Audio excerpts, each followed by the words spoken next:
Allora, eccoci qui, eccoci qui. Avviciniamo il disegno, anzi allontaniamolo.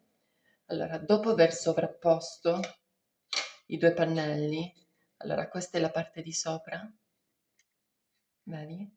Con il disegno di sopra, questo è poi quello che andrà sotto della parte di sopra del pezzo davanti. Questa è la parte visibile.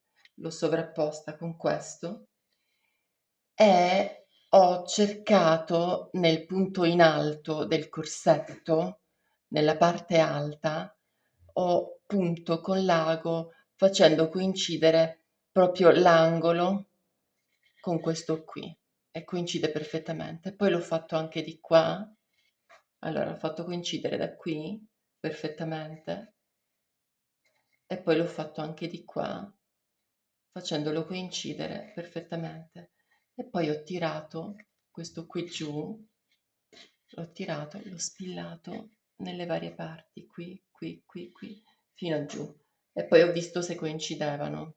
Coincide, manca pochissimo, manca tipo 1 millimetro che non coincide, non so perché non coincide benissimo, però non coincide benissimo.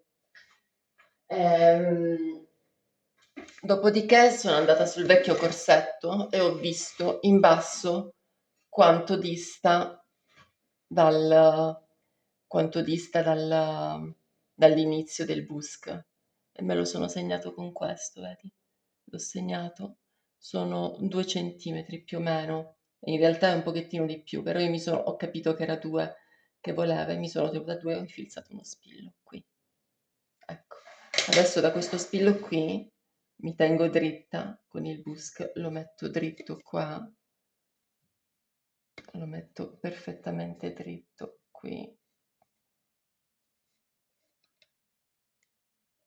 ecco, e mi andrò a tirare le linee.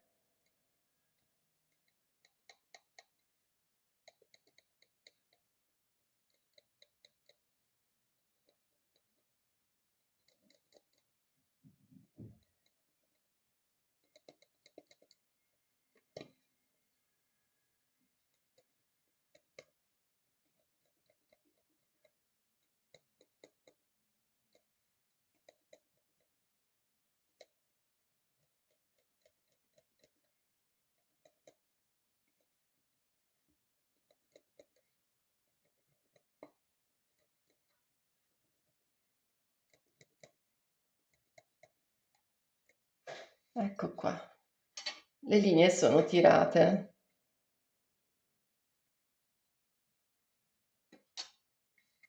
Coincidono perfettamente. E adesso posso fare la cucitura. Andrò a macchina e farò la cucitura saltando questi punti qui. E poi vediamo com'è venuto.